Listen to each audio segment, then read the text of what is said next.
Olá, hoje a gente vai mergulhar numa proposta de crônica bem interessante para Vampiro à Máscara.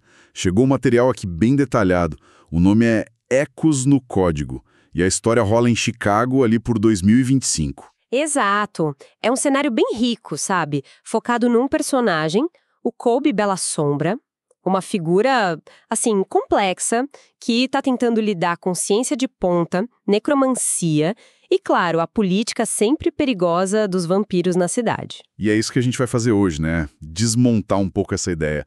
Queremos entender melhor os conflitos, como os clãs se encaixam nisso, os dilemas morais que surgem.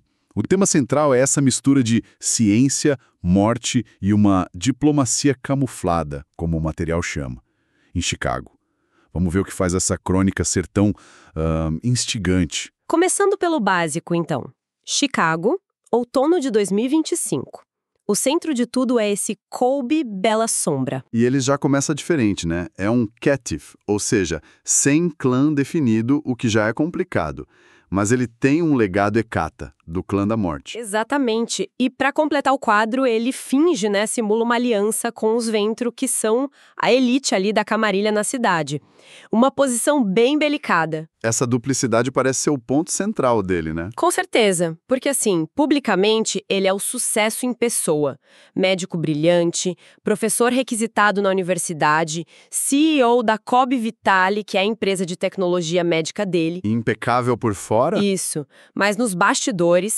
Bom, aí ele pratica necromancia, e de um jeito bem particular, misturando com ciência, com inteligência artificial. Faz sentido olhando para os pilares dele, que o material cita? A ciência é o verdadeiro legado, o futuro da medicina precisa de mim. E o aquele mais sinistro, né? Nem todo cadáver é um fim. Isso já diz muito sobre a abordagem dele. Totalmente. A cena de abertura descrita é muito visual. O Colby terminando uma necrópsia no subsolo do hospital da Universidade de Chicago. É uma imagem forte. Aquela frieza clínica, mas com uma devoção quase oculta, sacerdotal. E o texto ainda diz, os mortos não apenas aguardam, eles falam, e Colby escuta. Uau! Isso define o tom na hora, né? Tecnológico e sombrio ao mesmo tempo. Exatamente. Essa cena já mostra a fronteira perigosa onde ele vive. Literalmente entre a ciência, o empírico e o sussurro sobrenatural da morte. E Chicago parece o lugar perfeito para isso, com toda aquela história de poder, segredos. Sim, a cidade vira quase um personagem também. Um caldeirão para essas tensões todas. Certo. Então vamos entrar nas relações dele com os clãs. É aí que a tal diplomacia camuflada aparece, né? Parece que cada passo é arriscado. Como é com os Ventrui, a elite. Olha, para os Ventru, que dominam a camarilla local, o Colby é basicamente um ativo técnico. Uma ferramenta valiosa. Como assim? Ele fornece acesso a dados hospitalares, sabe? Informação crucial para controle e vigilância. Ele até sugere protocolos e discretamente manipula umas estatísticas para ajudar aliados deles, tipo um tal Dr. Joseph Hitman. Ah, entendi. Então a visão deles é bem pragmática. Útil, ambicioso, domesticável. Eles acham que tem ele na mão, basicamente. Exato. Acreditam que podem controlar. Mas essa percepção é muito frágil, né? Imagino que sim, considerando o que ele realmente faz nos bastidores. Extremamente frágil. O conflito tá ali, o tempo todo. A proposta deixa claro. Se descobrirem as práticas necromânticas dele, ainda mais essa mistura com tecnologia, que para os Ventru deve soar como loucura pura e risco para a máscara. A confiança vai para o espaço na hora. Na hora, ele vive sobre essa ameaça constante. É uma corda bamba. E o Hecata, sendo o clã de origem dele, mesmo que só por legado, como eles veem essa necromancia high-tech? Aí a relação é descrita como bem tensa, muito tensa. Para a ala tradicional do Hecata, que preza a linhagem, método antigo, o Colby é quase uma profanação. Por quê? Ele vem de uma linhagem Giovanni considerada impura e está misturando a arte sagrada deles com ciência, com IA. Tem uma anciã Hecata em Chicago, Priscila Della Noce, que tolera ele, mas com muita relutância. Só enquanto ele não aprontar, imagino. Basicamente, enquanto ele respeitar os limites do véu, aquela barreira entre vivos e mortos. Qualquer deslize sério pode ser o fim para ele ali. A visão que o material dá deles é direta. Aberração útil, potencial ameaça. O perigo é duplo, então. Ofender a tradição e causar algum desastre místico com os experimentos. Exato, um ritual que dá errado, uma IA que acessa o que não deve e pronto, ele vira herege para o clã da morte. Complicado. E essa tensão se espalha para os outros clãs também, né? Os Tremere, por exemplo, mestres da feitiçaria de sangue. Como eles reagem? O material descreve a atitude deles como um misto de fascínio e rancor. É interessante. Fascínio e rancor. Sim. Por um lado, desconfiança total. Ele está tentando fazer com tecnologia o que eles fazem com taumaturgia, controlar espíritos e tal. Consideram quase uma imitação barata ou perigosa. Mas, por outro lado... Por outro, a audácia dele intriga. Alguns aprendizes Tremere, talvez mais abertos, se aproximam dele, curiosos com essa ideia de capturar ecos espirituais digitalmente. Então a visão Tremere fica naquela. Um profano ousado, tentador e perigoso. Ambíguo. Vem em potencial, mas também risco de heresia tecnológica. Isso. E essa curiosidade dos aprendizes pode até criar problemas internos para os Tremere, né? Mais uma camada política. Com certeza. Agora tem uma aliança que me surpreendeu na descrição, com os Gangrel. Sim. O material introduz um Gangrel chamado Lars Crooked Paw. Ele é um ex-médico militar e, por algum motivo que a crônica deve explorar, ele é designado para proteger uma médium, Bruna, que é ligada aos experimentos do Kolbe. Que parceria inusitada. Quase uma divisão de trabalho sobrenatural. Exato. O Kolbe lida com os mortos pela tecnologia e necromancia. E o Lars cuida da parte física, da proteção bruta. A frase atribuída a eles é ótima. Você fala com os mortos, eu os carrego na pele. Bem direto ao ponto. Muito Gangrel, né? Uma aliança pragmática, funcional, mas que com certeza pode gerar seus próprios atritos. E a influência do Kolbe vai longe mesmo. Até o historiador, o clã da arte, da beleza, encontram algo nele. Parece que sim. O material sugere que algum historiador, talvez os com um gosto mais, digamos, macabro, veem as autópsias dele, as apresentações clínicas como uma forma de arte decadente. Sério? Arte na autópsia? Pois é. Menciona até uma historiador, Viviane Lux, que fotografa as necrópsias dele como se fossem performances mórbidas. Que bizarro e fascinante. A visão deles, belo, mórbido e funcional. Mostra como no mundo das trevas tudo pode ser recontextualizado, né? Até a ciência fria. Totalmente. Mas imagino que nem todo mundo ache essa tecnologia bonita ou funcional. E os Nosferatu, mestres dos segredos, das sombras, das redes? Boa pergunta. Eles devem ter uma opinião forte sobre isso. E tem. A proposta menciona um Nosferatu específico em Chicago, Phantom, que é descrito como tecnofóbico. E a acusação dele contra o Kolbe é pesada. Qual é? A visão deles é um alerta sério mesmo. Suas IAs escutam o que não deviam. Isso sugere que a tecnologia dele pode não ser só passiva, pode estar atraindo coisa do outro lado. Exatamente. Um conflito direto com os guardiões dos segredos profundos. E para fechar o ciclo de tensões, tem os Brujá. O clã rebelde ideológico, como eles entram nessa? Grupos ativistas Brujá veem o Kolbe como um símbolo da opressão do sistema. Acusam ele de usar a máquina médica, que já é uma ferramenta de controle no mundo mortal, para reforçar o elitismo dos vampiros, principalmente por causa da aliança dele com os Ventru. Entendi. Para eles ele é um tecnocrata dos mortos, arma do poder. A visão é bem acusatória. E o conflito aqui pode ser bem mais físico, né? Típico dos Bruja. O material até sugere um debate no campus que vira motim, com o Kolbe no centro da confusão. Caramba!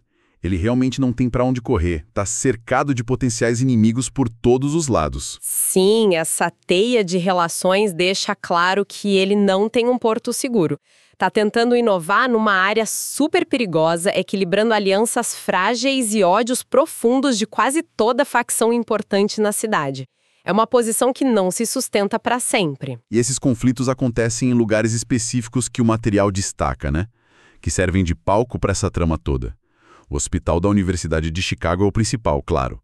O centro da vida dupla dele. Isso, base de operações pública e secreta. Mas tem também o necrotério de Pilsen, descrito como um lugar onde talvez ele se conecte com os ecos das almas de um jeito mais cru, menos tecnológico, mais sombrio. E tem um lugar que me chamou muito a atenção. O refúgio digital. Os servidores da Cobb Vitale. Ah, sim. O material diz que eles guardam fragmentos de consciências captadas de pacientes que morreram.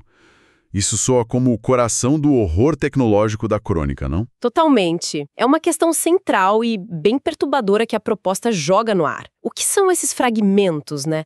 São só ecos, tipo fantasmas gravados em dados? Ou algo mais. Algo com consciência, memória, dor. Exato. As implicações são gigantescas, abre porta para muitas histórias de terror e dilemas éticos. E ainda mencionam a UIC abandonada, um campus antigo, como um lugar de ruínas místicas, talvez ligado a rituais Hecata ou ao passado dele. Esses locais criam uma atmosfera bem densa, opressora. E como a trama se desenrola a partir disso? O material sugere uns pontos de virada tensos, tipo a pressão para ele escolher um lado entre Hecata e Ventru. Emma é a Iada Cobb Vitale, a Mad Cobb. O que tem ela? Ela começa a soltar informações que só os mortos saberiam. Opa! Aí o negócio fica sinistro de verdade. A tecnologia deixa de ser só ferramenta e começa a canalizar o sobrenatural sozinha. Exatamente. A máquina falando com a voz dos mortos. Liga direto com a preocupação dos Nosferatu, né? Totalmente. E isso tem consequências reais, imagino. E como tem. A médium Bruna, aquela protegida pelo Gangrel Lars, entra em coma depois de usar um protótipo de consulta espiritual online do Cobb. Nossa! Aí o risco deixa de ser teórico, vira dano real. Isso aumenta muito a pressão ética e pessoal para ele. Demais! E como se não bastasse, clã pressionando, tecnologia descontrolando, ainda surge um culto. Um culto? Liderado por um tal Father Caleb. Eles sequestram um servidor da Cobb, querendo purificar os mortos digitais que eles acham que estão presos ali. Caramba, que complicação. Isso mostra que as ações dele têm ecos inesperados, né?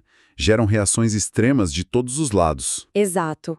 Ele tá mexendo em vários vespeiros ao mesmo tempo, mortais e imortais. No fim, tudo volta para as escolhas morais do Cobb, né? O teste da humanidade dele, um clássico de vampiro. Será que ele vai conseguir honrar aquele pilar de nem todo cadáver é um fim? Ou será que essa busca por conhecimento virou só busca por poder mesmo? Essa é a questão central que a proposta deixa no ar, né? Sim, ele tá tentando entender ou ajudar essas almas, ou tá só minerando dado espiritual para subir na política de Chicago. A linha entre ciência revolucionária e exploração macabra é muito, muito tênue ali.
E a pergunta final, que o material deixa no ar e é talvez a mais perturbadora de todas. Quando a IA, a Mad Cobb, começar a agir por conta própria, responder, talvez tomar decisões. Quem está no controle? Exato. Ele ainda vai ser o mestre ou ele criou algo que não pode mais controlar? Isso toca num ponto muito profundo sobre criação e responsabilidade, né? Um Frankenstein moderno com esse toque necromântico digital. Quais as obrigações dele com essa entidade que ele criou? E com os ecos de consciência lá dentro? E quais os perigos se ele perdeu o controle? Para ele, para a cidade, para o véu? Exatamente. Então, o que essa proposta de crônica nos mostra é uma mistura bem potente do gótico punk clássico de vampiro, com ficção científica pesada, horror tecnológico, o Cobb Bella Sombra, tá no olho do furacão. Lealdades divididas, ambição científica que beira o perigoso, segredos que podem explodir tudo em Chicago. E a tensão principal parece ser justamente esse equilíbrio instável. De um lado, a promessa da tecnologia desvendando os mistérios da morte, talvez até ajudando. Do outro, o risco gigantesco de tudo dar errado. Seja pelos clãs manipulando ou temendo ele. Ou pela própria tecnologia se voltando contra o Criador, dando voz aos mortos de um jeito que ninguém pode prever ou controlar. Fica aí uma coisa para a gente pensar, né? Que essa proposta deixa no ar. Uma reflexão sobre esses limites que a gente cruza, mesmo na ficção. Ao tentar mapear a alma com um código binário, o que o Cobberi está construindo de verdade. É um legado científico, como ele talvez queira acreditar? Ou é só uma nova prisão digital, um tipo de purgatório tecnológico para os ecos de quem já se foi? Ou pior ainda. Ou numa possibilidade ainda mais sombria, talvez ele esteja criando sem querer fantasmas na máquina de verdade. Entidades novas, nascidas dessa fusão de código e espírito. Algo que nem a ciência mortal, nem a necromancia tradicional do Zekata está preparada para entender ou enfrentar. Exatamente. Uma provocação sobre como essas fronteiras entre tecnologia, ética e o sobrenatural ficam cada vez mais borradas no mundo das trevas.